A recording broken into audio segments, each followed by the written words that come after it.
really nice. An advantage of, well, just an interesting thing about coming towards the end of the evening is hearing how much universality there is in all of our Prince experience, from losing our virginity or learning to dance, finding our dance, to freakiness and tenderness and love. So, back to the 80s with me.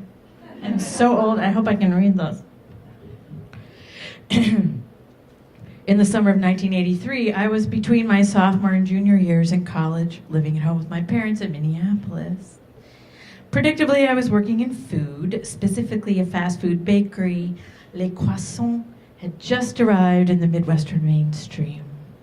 An entrepreneurial friend of my parents made an early call on the Buttery Buzz and opened what turned out to be a crazily successful croissant-to-go emporium in uptown Minneapolis. Twin City-Apolitans lined up for plain chocolate, cinnamon, caramel pecan, and ham and cheese stuffed croissant. Like many of us at the time, the customers, regional Panakaken and Lefse traditions notwithstanding, were mostly familiar with more humble nomenclature. May I please have a crescent roll? They would ask. I would arrive at 5 o'clock in the morning and start to bake off the croissant, shipped frozen from France and proofed overnight right there on Lyndale Avenue, next door to the Uptown Theater, which screened the Rocky Mountain Horror Picture. The Rocky Horror Picture Show. The Rocky Catskills Mountain Picture Show every Saturday midnight.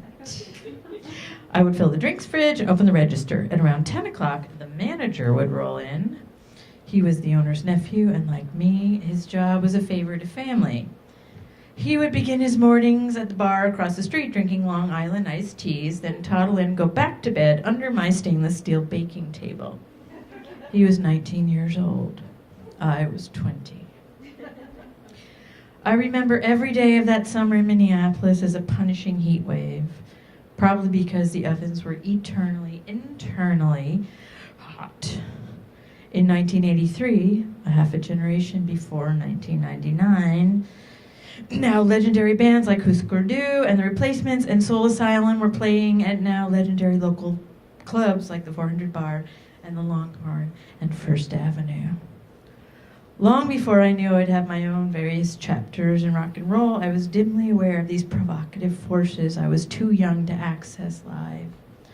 I knew little about love and nothing about sex, and I was antsy and impatient to know it all.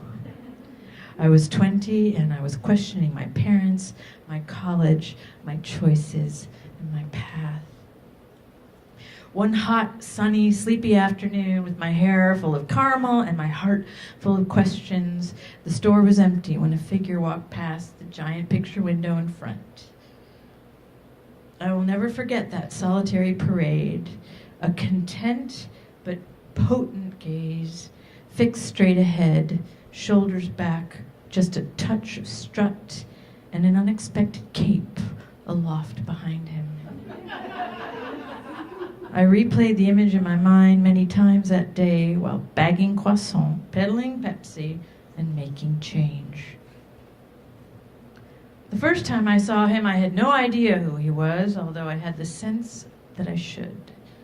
The next time, I repeated the first, and the next after that, I knew, as we say in Minnesota, for sure.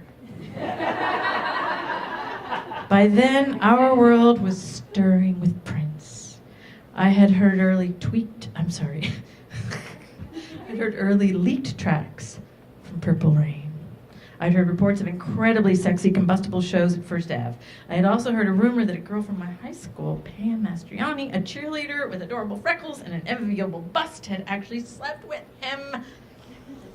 A fact, if it was fact, that even for me, still practically mute and still waiting for my boobs to grow, whispered of possibility.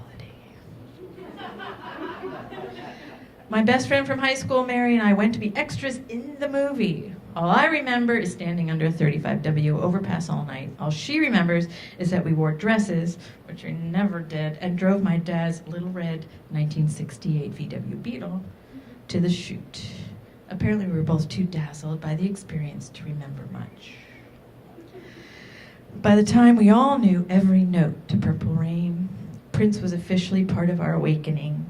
He informed so much about striving for independence and an original creative voice, how to balance the public and private, the carnal and spiritual, how to scream like a poet. For me, he was a model for how to attack the neck of my violin and how to dance unself-consciously.